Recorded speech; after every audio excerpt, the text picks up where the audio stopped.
Sony SRS-XE300 Review. The expensive Sony SRS-XE300 is a middle child in its brand's latest X series Bluetooth speakers, right between the SRS-XE200 and the SRS-XE300. Despite its small size, it can get quite loud, and we appreciate its sturdy design.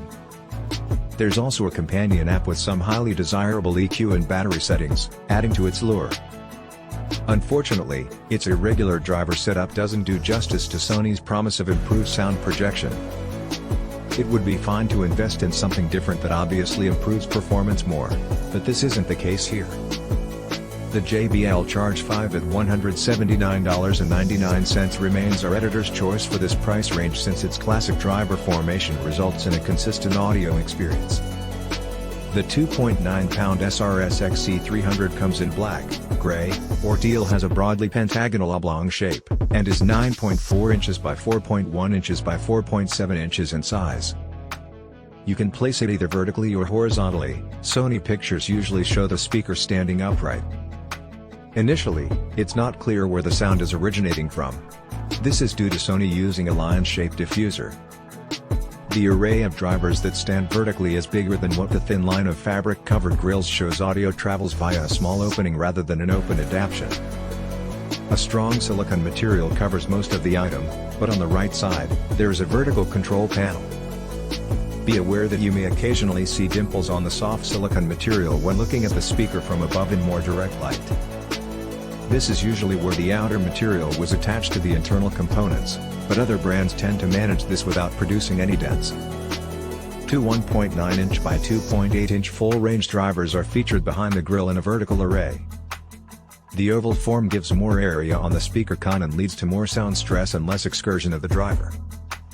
According to Sony, this should result in a louder bass, less distortion, and an increased soundstage. Passive speakers are located at both ends of the device, though when placed vertically one will be situated at the bottom portion. For best results we recommend setting up the device horizontally rather than upright so that neither passive radiator is facing obstacles or obstructions. Interestingly, mono audio is generated by default when using this speaker, yet you have the option of switching to the stereo with the help of using an app. This device is outfitted with Bluetooth 5.2 and can be used with the SBC, AAC, and LDAC codecs, excluding APS. Android users will have the possibility of taking advantage of high-resolution streaming thanks to its LDAC support. Furthermore, you can link up additional X series models in a multi-speaker setup by utilizing the app. Android devices additionally offer the Google Fast Pair feature.